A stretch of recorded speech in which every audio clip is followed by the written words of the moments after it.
I think there's two major challenges. I think the principal challenge is the skill shortage, which I don't think is just the FM industry. I think it's every industry in the UK at the moment.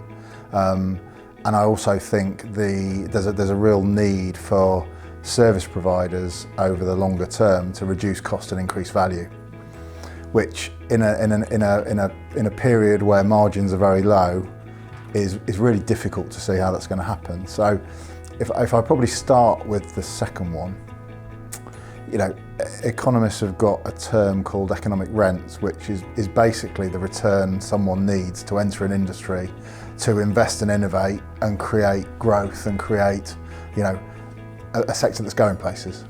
And I see that as we're on the brink at the moment on whether that can happen or not in the medium term, because margins are very weak, particularly amongst the larger entities.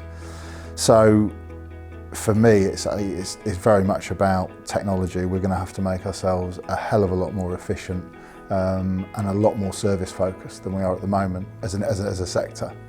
And that way we'll hopefully attract the people in that we need, because the larger firms will not be there, and maybe in 10 years, you know, it'll need new entrants and new blood to you know, to take the sector where it needs to be. Otherwise people just won't want to come in. The skill shortage, I think, is the most acute, certainly the most immediate acute problem that we have as an industry. We've got an ageing workforce. You know, Brexit didn't help. We really do need to get youngsters into the sector and start that process of developing them. Two challenges to that. Firstly, it's not a very desirable industry, and I think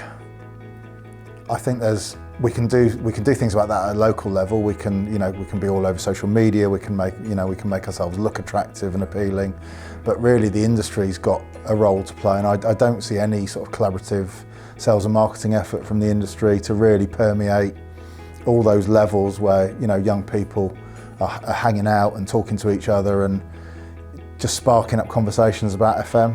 You know, I don't see any of that at all. I think that's something we're missing.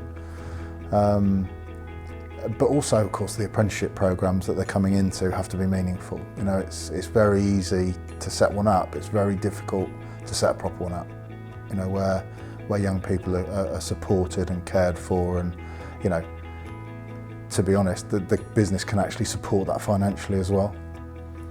Because it goes way beyond the cost of the apprentice to, you know, all the loss of productive time from, you know, a lot of people in the business to really look after them and develop them.